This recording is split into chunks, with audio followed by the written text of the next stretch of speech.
Now, last time we have completed with demand. Now, next part, that is supply. Supply means, what do you mean by supply? Supply means the quantities that the seller is willing to sell and able to sell at different prices. That is supply. ऐसी कुछ commodities जो एक particular market में अलग अलग कीमत पर he is willing and able to sell, इसकी इच्छा है बेचने की अलग अलग प्राइसेस पर, that is called as supply. अब सप्लाई की अगर साइंटिफिक डेफिनेशन देखना है तो supply of any good may be defined as schedule of respective quantities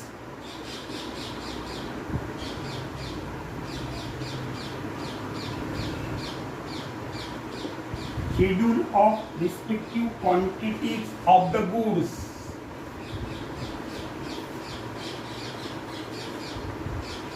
which people are ready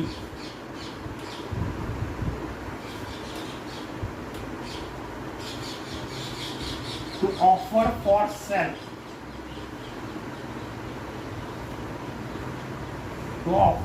sale, at possible price. Supply differs from the stock. Stock में और supply में फर्क है. So it is defined as the schedule of respective quantities of the goods. Goods का अलग अलग quantities का एक शेड्यूल जो public peoples they are ready to offer for sale. Public उसका इंतजार करती है कि ये different schedule, different groups of a particular commodity they are ready for sale at possible price. Possible price means ruling price which the customers और the consumers are able to pay. Then law of supply. Law of supply देखो, अब इसमें law of supply में यह है ई, ये ओ, बाद में ये पी और ये क्यू, ये सप्लाई कर. तो अब लॉ ऑफ सप्लाई क्या है कि from the law of supply schedule it is clear and supply कर the law of supply can be formulated. ये सप्लाई कर को देख के हम law of supply can be formulated. ये क्या इस तरह से फॉर्म होगा? in a given market at any given time the quantity of any good which the peoples are ready to offer for sale generally varies directly with the price. ये definition में, ये law में आपको एक ही ध्यान में रखना है कि जो सेल है, sell it varies generally with the price. बाकी सब इकोनॉमिक्स की लैंग्वेज है, आर्ट्स की लैंग्वेज है. तो सप्लाई शेड्यूल और सप्लाई कर्व से हमें ये पता चलता है, ये लॉ बना जाता है कि एट एनी गिवन टाइम, किसी भी समय पर, the quantity of any good, किसी भी कमोडिटी की गुड की क्वांटिटी जो peoples are ready to offer for sale, it generally varies directly with the price. Varies directly means the price rises, the supply also increases, and as it falls the demand also decreases. People are ready to offer for sale means demand, that is demand. तो देखो, जैसी price increase होगी demand कम होगा, price बढ़ेगी तो demand कम होगा, price कम होगी तो डिमांड बढ़ेगा. It is directly varies with the price. Then commodity price. Price it is determined by interaction of demand and supply. मैंने अभी आपसे कहा कि प्राइस जो है वो डिमांड और सप्लाई पर आधारित है. डिमांड अगर कम हुई और सप्लाई ज़्यादा हुआ तो प्राइस कम होगी, और सप्लाई अगर कम है और डिमांड ज्यादा है तो प्राइस बढ़ेगी, प्राइस बढ़ेगी। डिमांड से ज्यादा अगर सप्लाई है तो प्राइस कम होगी, और सप्लाई अगर डिमांड से ज्यादा है तो प्राइस कम होगी।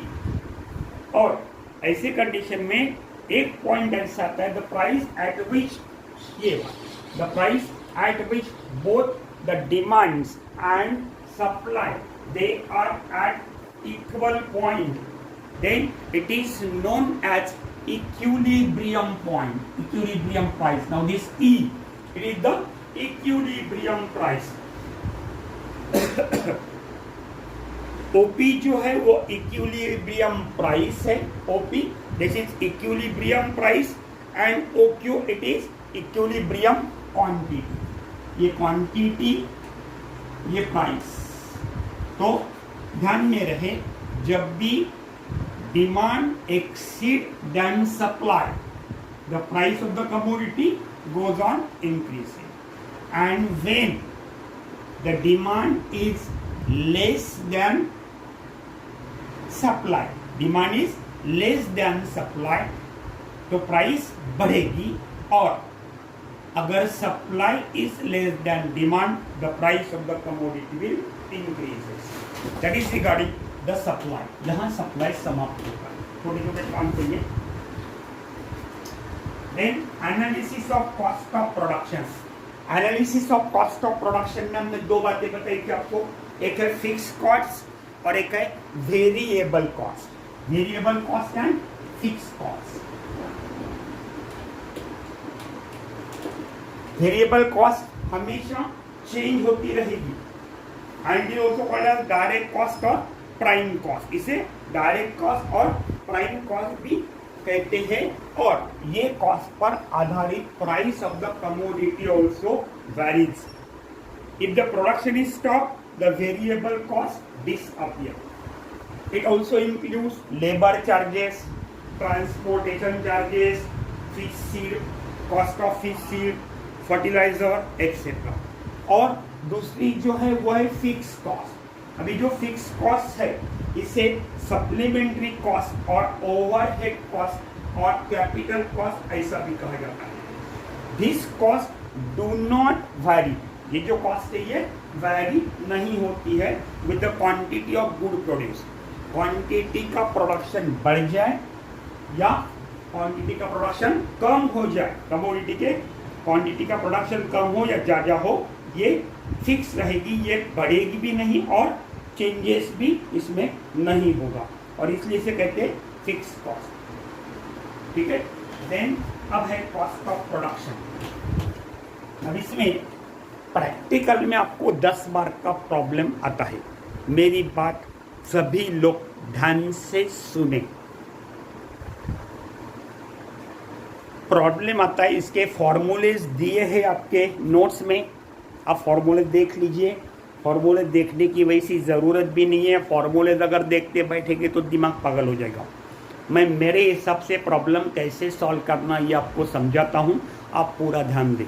दूसरी बात कि आपके नोट्स में जितने भी प्रॉब्लम दिए हैं इस चैप्टर में, सभी प्रॉब्लम इनकरेक्ट, गलत सॉल्व किए हैं, गलत सॉल्व किए।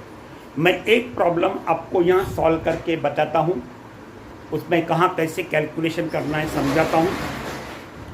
उसके बाद बाकी के प्रॉब्लम आप घर पे ट्राई कीजिए, और अगर नहीं आता है तो एक रिंग मुझे कर देना।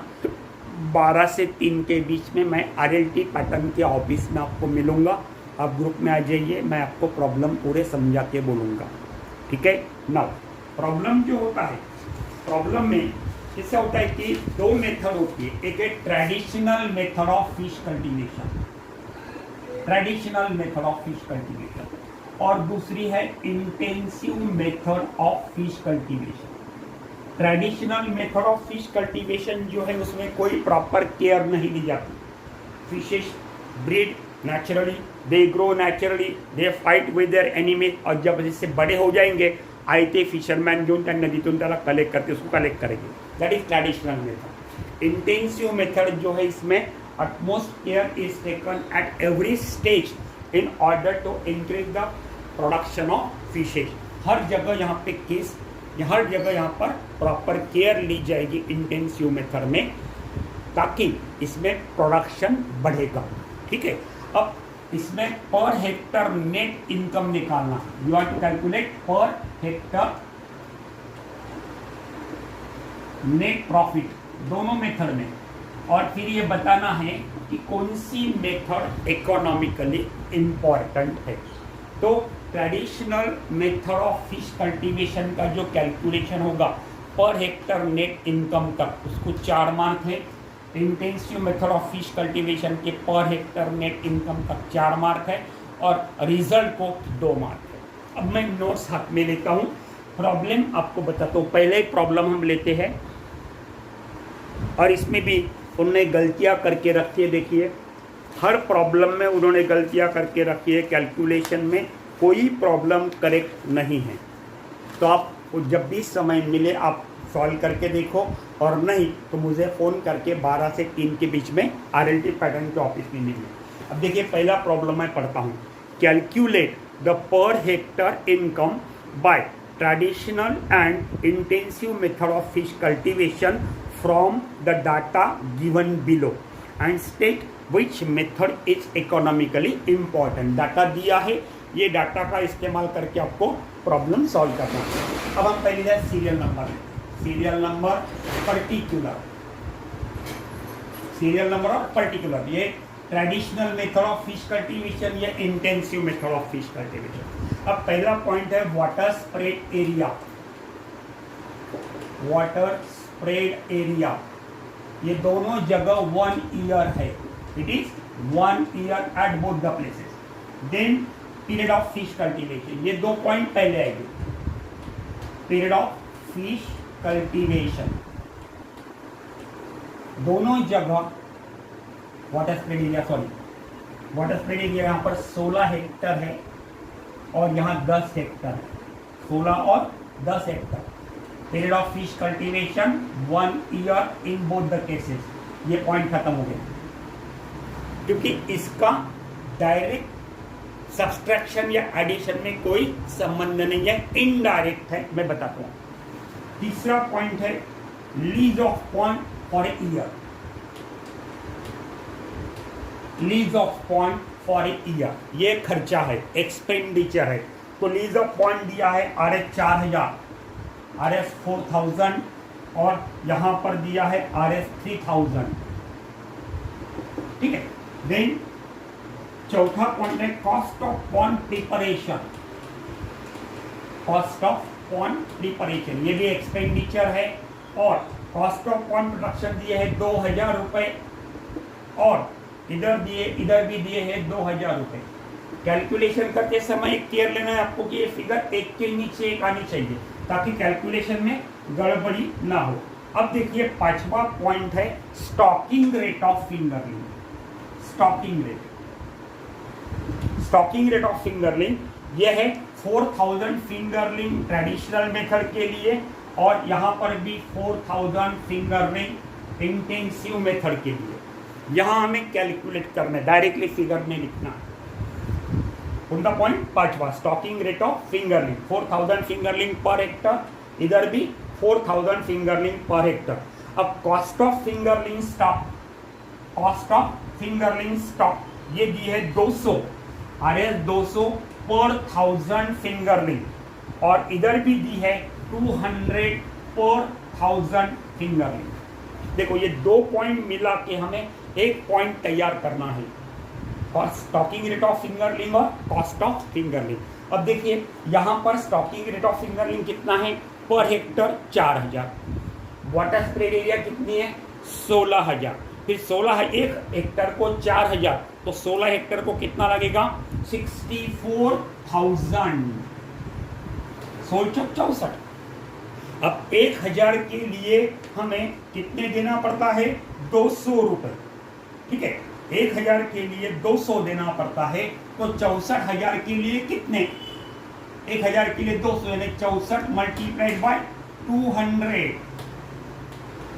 12,800 तो यहां पर तीसरा पॉइंट आप क्या लिखेंगे, cost of fingerling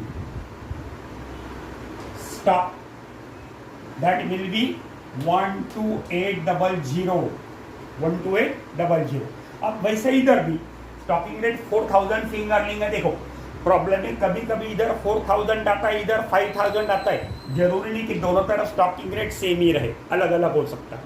watchman salary भी अलग अलग हो सकती है। तो 4000 फिंगरलिंग है, वाटर स्प्रेड एरिया है 10 हेक्टर, 10 हेक्टर है, यानी 10 हेक्टर के लिए हमें 40,000 फिंगरलिंग लगेगी। अब 200 रुपए पर फिंगर पर 1000 है, mean 40 multiplied by 200, that is 8000। Cost of fingerling stock will be here 8000। ठीक है, यहां पर एक कैलकुलेशन, सिर्फ 3 जगह आपको कैलकुलेशन करना है। एक कॉस्ट ऑफ फिंगरलिंग स्टॉक, दूसरा वॉचमैन सैलरी और तीसरा इंटरेस्ट ऑन बैंक लोन। 3 जगह कैलकुलेशन करना है। बाकी जो डाटा में फिगर दिए वैसे के वैसे दिया है। ये 4000 डाटा में दिया है, ये भी डाटा में दिया है, ये हमने कैलकुलेट किया। Then cost of fingerling stock के बाद में नेक्स्ट पॉइंट है cost of fertiliser. Cost of fertiliser, अब यहां पर जो कॉस्ट ऑफ फर्टिलाइजर है वो है नील, और यहां पर है ₹1000 cost of fertiliser. Then cost of artificial food, cost of artificial food, यहां पर नील, यहां पर 2000 रुपए। Then watchman charges,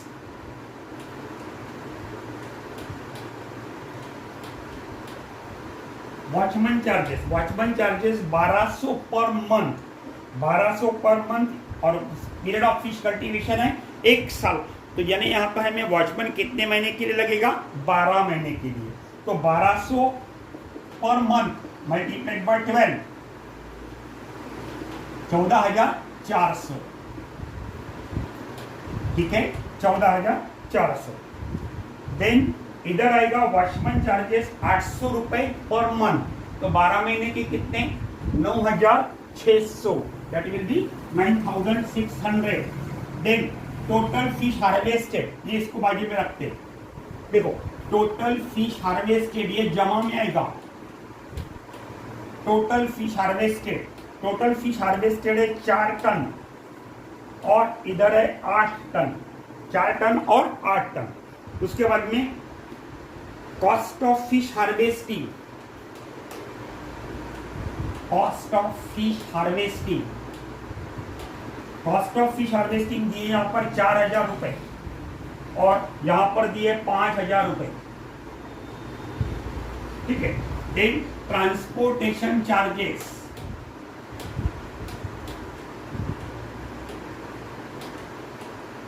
transportation charges यहां पर दिए हैं 3000 रुपए, और यहां पर दिए हैं 5000 रुपए।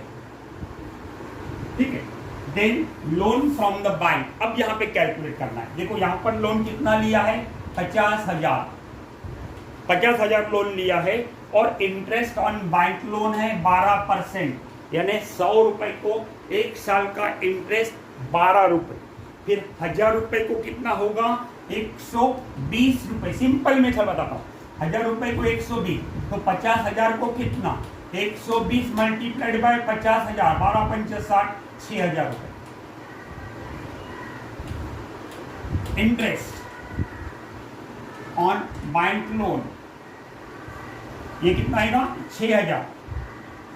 इंटरेस्ट ऑन बैंक लोन 6000 रुपए, और इधर दिए हैं 70,000 रुपए, 70,000 मल्टीप्लाइड बाय 120, यानी 70 मल्टीप्लाइड बाय 8, दैट इज 8400,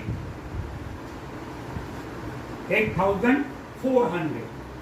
अब इसकी टोटल करना है, पॉइंट समाप्त हो। अब आखिरी है सेलिंग प्राइस ऑफ फिश, यहाँ पे RS 80 पर KG, selling price of fish, selling price 80 पर केजी, यहां पर भी 80 पर केजी। ये भी सेलिंग प्राइस दोनों जगह समान होगी, इसकी कोई गारंटी नहीं, अलग अलग हो सकती। ठीक है, अब इसकी टोटल करते हैं, यहां से यहां तक की टोटल। ये टोटल आती है देखो 46200 और ये टोटल आती है 44330। यहां पर दिया है 43,400। ये फिगर इनकरेक्ट है। रिमेंबर, ये जो फिगर है ये इनकरेक्ट है। देखिए यहां पर 43,400 टोटल दी है इसकी, 43,400 टोटल नहीं आती, इसकी टोटल आती है 44,000 रुपए। ठीक है, ये हुआ टोटल एक्सपेंडिचर। 16 हेक्टर के लिए इतना एक्सपेंडिचर, 10 हेक्टर के लिए इतना एक्सपेंडिचर। अब प्रॉफिट कितना है, मुनाफा कितना है, प्रॉफिट यानी net profit per hectare, income नहीं, प्रॉफिट सॉरी इनकम कितना है, प्रॉफिट बाद में देखेंगे, पहले इनकम देखते हैं। अब 1000 किलो का 1 टन, 4 टन के 4000 किलो, तो ये इसको मल्टीप्लाई करो 832 बराबर है 400 इसके ऊपर 3 जीरो दे दो। ये हो गया नेट इनकम, टोटल इनकम। और यहां पे 64 1 1 2 3 6,40,000 ये हुआ यहां पर टोटल इनकम, प्रॉफिट नहीं, टोटल इनकम। 8,64 उसके ऊपर ये इसको मल्टीप्लाई किया, उसके ऊपर 3 जीरो दे दिए, इसको मल्टीप्लाई किया, इसके ऊपर 3 जीरो दे दिए। चलो ये हो गया। अब हमें निकालना है, या मैं मिटाता हूं, खाली नीचे की फिगर कायम रखता हूं। अब हमें निकालना है पर हेक्टर नेट इनकम। अब पर हेक्टर इनकम निकालने के पहले टोटल इनकम हमें निकालना पड़ेगा। अब ये कितना है 3 माइनस 46,200, ये हुआ इनकम, टोटल इनकम। ये हुआ total expenditure 46,200। 3,20,000 minus 46,200, that comes to be 2,73,800। और ये 640,000 माइनस 44,000, इसका आएगा 44,000 करने के बाद में 596,000। ठीक है, अब इसकी वाटर स्प्रेड एरिया थी 10 हेक्टर। ये इनकम हुआ 10 हेक्टर के लिए, पर हेक्टर के लिए कितना, फिर 596,000 डिवाइडेड बाय 10, दैट इज 596,000। और इधर कितना आएगा, ये हो गया टोटल इनकम।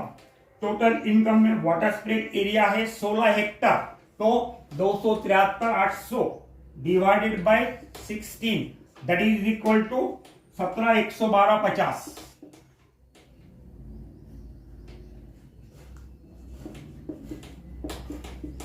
RS 17,112.50। यानी intensive method of fish cultivation से पर हेक्टर नेट इनकम कितना आया 17,112.50 और यहां पर 62,600। तो रिजल्ट में क्या लिखना है आपको कि द पर hectare net income by traditional method of fish cultivation is this much and that of intensive method of fish cultivation is this much, as the per hectare net income by intensive method of fish cultivation is more than that of traditional method. Therefore intensive method of fish cultivation is economically more important than traditional method of fish cultivation. और इसी के साथ ये chapter समाप्त होता है। Thank you very much. और आपको अगर कोई डिफिकल्टी आती है प्रॉब्लम में, मैंने पहले ही कहा आपके सभी प्रॉब्लम गलत सॉल्व किए हैं, तो आप एक आधे दिन फुर्सत से सभी बच्चे 4-5 जो है तुम्हारे, वो सभी मुझे फ़ोन कीजिए और 12 से 3 के बीच में वहाँ RLT पैटर्न के ऑफिस में आइए। मैं आपको सभी प्रॉब्लम में करेक्शन भी करवा दूंगा और प्रॉब्लम फिर से लगे तो समझा भी दूंगा, आपसे सॉल्व भी कर लूंगा। Thank you.